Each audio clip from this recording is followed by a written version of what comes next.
정말 지금까지는 여당 의원으로 활동하셔서 정부 측의 입장을 대변하는 역할도 하셨겠습니다만 이제 장관이 되셨으니까 정말 여야를 떠나서 활동을 해주셔야 되고 중립적인 활동을 해주셔야 되고 또 야당 의원들의 좀 발언을 좀 신중하게 들어주셔야 된다 생각합니다. 동의하시죠? 네, 명심하겠습니다. 예, 지금 뭐 아까 우리 박영수 의원님께서도 지적하셨습니다만은 그 장애인들의 집회가 지금 이어지고 있고 또 장애인들이 주장이 일리가 있다고 생각합니다. 아까 고용범당 양경자 이사장 우리 장관께서도 인정하셨죠?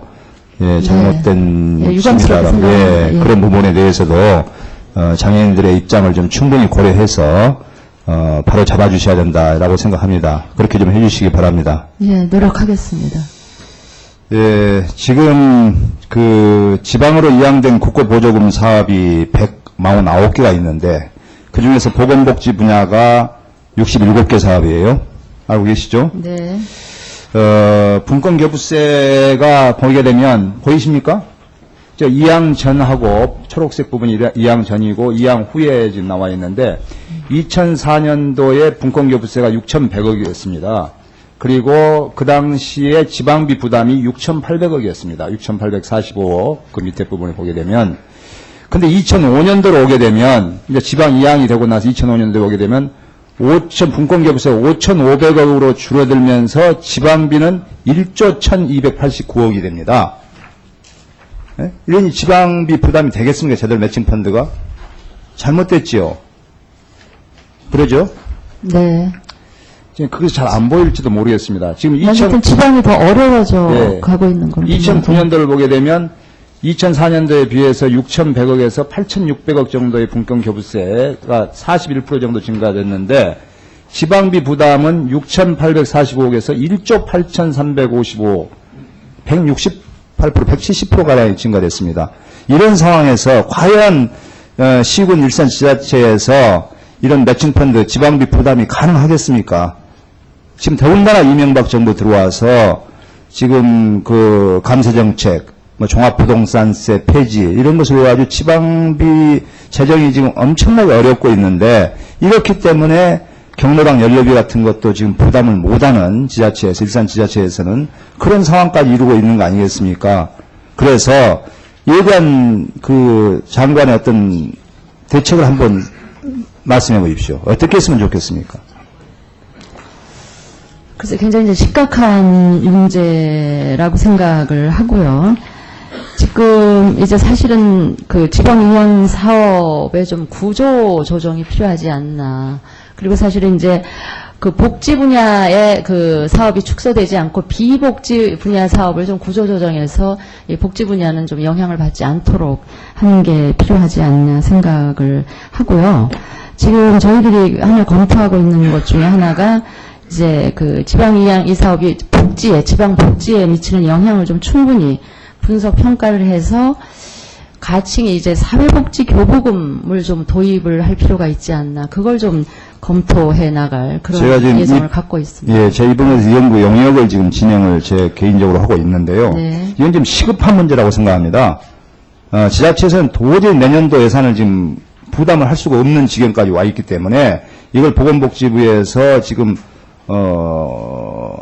시급히 해주지 않으면 어렵다고 생각합니다. 그런데 보면 원인이 뭐냐 보면 2004년도나 2009년도나 분권교부세 세율이 똑같아요. 그러다 보니까 지금 그런 데에 비해서 사업은 늘어나고 지방비 부담은 늘어나기 때문에 이런 결과가 나오게 된 겁니다. 그래서 저는 분권교부세 세율을 올려주든지 아니면 지방으로 이양됐던 67개 사업을 다시 정부가 가져가든지 이렇게 해줘야 된다고 봅니다. 그래야지 우선 그거 대책이 마련될 때까지는 최소한 그렇게 돼야 된다라고 생각하는데 동의하십니까? 근데 이제 분권교부세로 지방으로 가져간 사업 중에는 이제 아까 말씀드렸듯이 이제 복지부 소관이 아닌 사업들도 있어서. 67개 사업에 대해서 말씀드립니다. 예. 빨리 해결을 해 주셔야 되고요.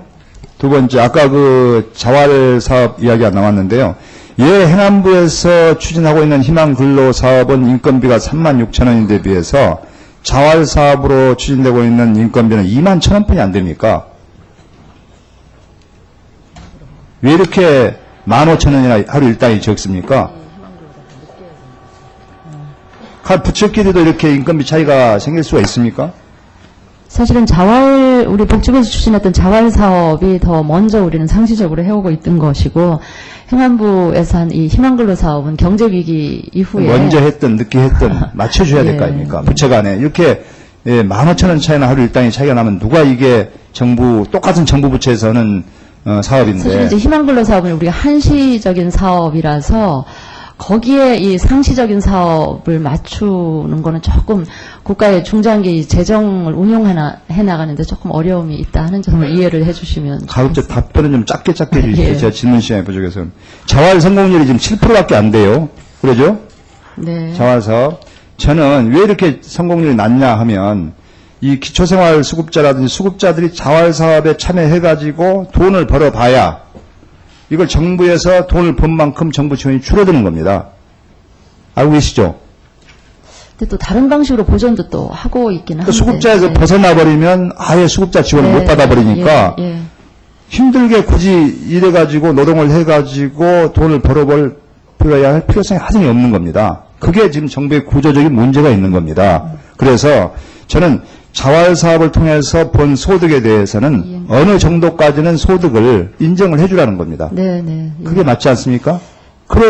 그래야지 수급자들이 일을 하지. 수급자가 이 사업을 해가지고 번 것만큼 정부 지원해서 깎아버리면 누가 어느 수급자가 일을 하겠습니까? 일 안 하고 가만히 정부에서 나온 것만 받죠. 예, 예. 그러니까 이런 자활 사업이라든지 희망근로 사업을 해서 벌어들인 소득에 대해서는 기초생활 수급자의 생계비 이외에 어느 정도 소득을 인정해줘야 될 필요가 있다고 예. 생각하는데 동의하십니까? 동의하고요. 바로 그 방식으로 저희 복지부가 한 3년은 의료나 교육이나 이런 급여는 그걸 이행급여라고 해서 한 3년 동안은 계속 유지해 줄 수 있도록 그렇게 지금 검토를 하고 있습니다. 예, 검토만 할거 아니라 빨리 시행해 주십시오. 예. 예, 알겠습니다. 예. 자, 수고하셨습니다. 다음에는 우리 윤석영 의원님 질의해 주십시오.